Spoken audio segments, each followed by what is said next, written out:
When it comes to foreign policy, I don't have a lot to agree on with certain populists.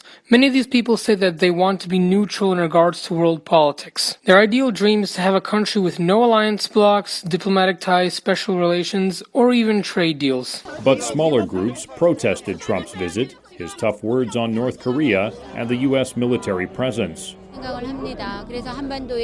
he wants peace in the world as a president of the most powerful nation, he should come out for negotiation for unconditional talks with North Korea.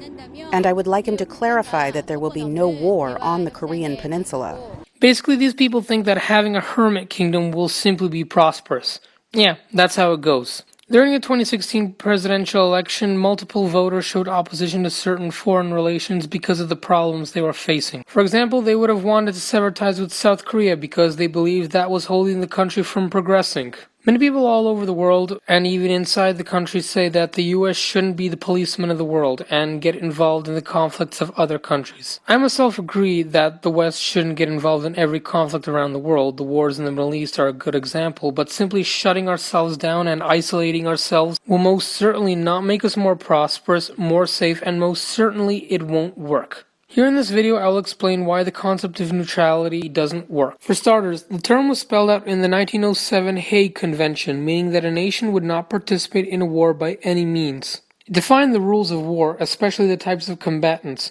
A belligerent is a side that actively and fully takes part in an armed conflict, while a non-belligerent is a country that provides support. Neutral countries do not fall into either and cannot be depended on by either side. Belligerents are expressly forbidden from using a neutral country's land or water to transport troops, send information, or recruit soldiers. However, wounded soldiers are an exception and may be transported safely. Most countries will declare neutrality on a conflict-to-conflict basis, but a few countries have declared permanent neutrality. The most notable one is Switzerland. This is a nation that established its non-participation in conflicts in the Treaty of Paris in 1815, which forbid any nation to attack the small country. Several nations have followed their own international treaties along the same principles. Officially, this has allowed the nations to not take part in any wars over the last century. However, this is only on paper, and it's worth noting that a treaty on neutrality doesn't always work. I'm going to explain each of these right now. Never gonna give you up, never gonna let you down, never gonna run around and desert you. It's easy to argue that history is filled with violence and it has changed and defined the world as we know it today. As American author Philip Bobbitt said, wars are like death. While they can be postponed, they will come when they will come and cannot finally be avoided. It's basically comparing a war to a disease. Pathogens don't know borders and they don't know treaties.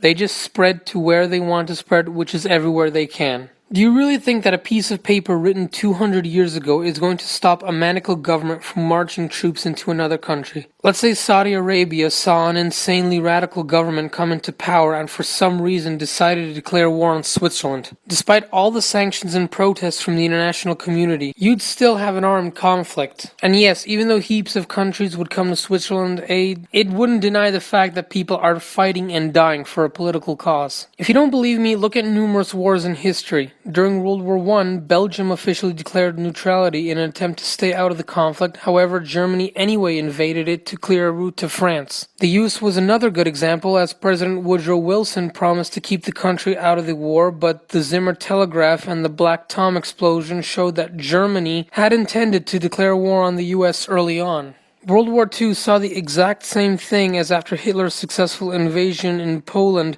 several European nations instantly declared neutrality, such as Belgium, the Netherlands, Norway, and Denmark. However, these declarations were all ignored and they were invaded regardless. Germany even signed the Molotov-Ribbentrop Pact, which would guarantee Soviet neutrality in World War II, but look how that turned out. Even Switzerland didn't go unscathed, but I will get to that later. People know this today as well. Sweden and Finland, countries that have always been declaring neutrality, are now considering joining NATO in light of Russia's annexation of Crimea. Speaking of that, Ukraine even dropped its non-alignment status in 2015 with the hopes of joining NATO. Japan also changed its constitution to allow its troops to fight in allies in a war beyond its borders. If anything, these recent years have shown that borders do nothing in regards to stopping conflict, which is why the joining of alliances continues to mount. Remember how I talked about Switzerland didn't take part in World War II?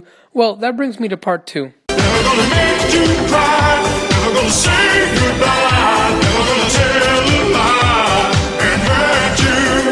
certain armed conflict doesn't mean that it is a war, no matter how severe it is in official terms. The Korean War was never officially a war, it was a UN police action. The Vietnam War was never officially a war, it was a security action to protect American advisors there. The Suez Crisis didn't even have the word war in it, even though it had a lot of fighting and was more intense than actual shorter wars.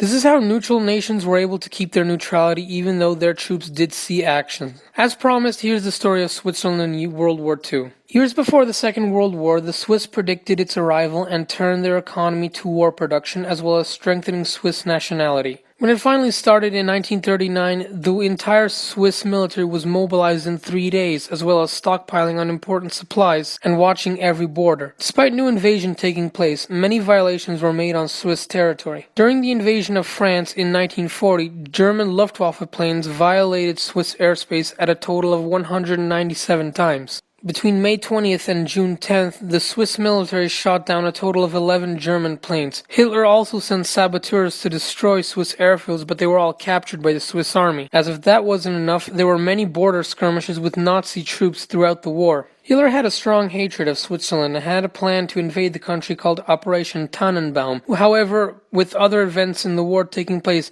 the plans were delayed and then halted. Unlike many locations within Europe, Switzerland had large mountains, which would make any invasion hard and long, which is the real reason why it was kept off the radar. However, it still goes down where Switzerland was considered a neutral country, and yet it had clashes with belligerents. Switzerland still maintains its military for combat purposes today. Swiss peacekeeping forces have taken part in many military missions in Bosnia during the Yugoslav wars and the Iraq War of 2003, where they have been in combat and they weren't fighting other Western forces. Switzerland also monitors the armistice between North and South Korea along the Korean demilitarized zone. And it's also worth noting that Switzerland has taken part in military exercises with NATO for the last couple of years. Would a country that's neutral take part in so many conflicts and multinational exercises? I think not! Ireland is another country that has a similar neutrality policy, but this has always been called into question as Ireland has always behaved as a non-belligerent.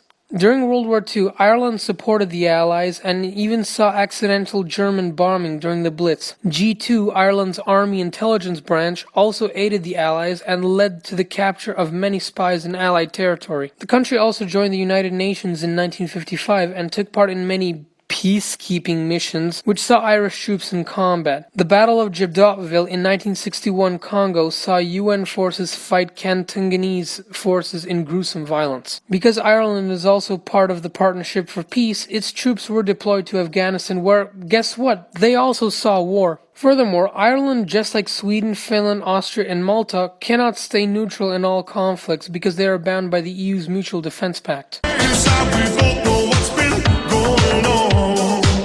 We know the game and we're gonna play it. And if you ask me how I'm feeling, don't tell me you're too blind to see. Whether a conflict is considered a war or not is irrelevant, as in the end, it is a war. What its properties are, being long or short, low or high intensity, is a different story. And if the boots of your troops are on that ground, your troops are involved in that fight. Since the government of that nation sent them there, that government is involved in that war. We as Western countries do not need to get involved in wars on other sides of the globe. Their neighboring countries are good enough at doing it themselves, but we need to be on the lookout for each other. The world, as you know it, doesn't exactly know borders, and conflicts at some point will affect you in some way and in some form of intensity. So that is how I explain it to populists. You betrayed his trust. The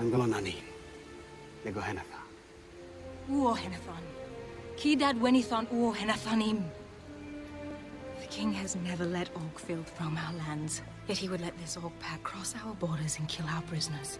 It is not our fight. It is our fight. It will not end here. With every victory, this evil will grow. If your father has his way, we will do nothing. We will hide within our walls, live our lives away from the light, and let darkness descend. Are we not part of this world?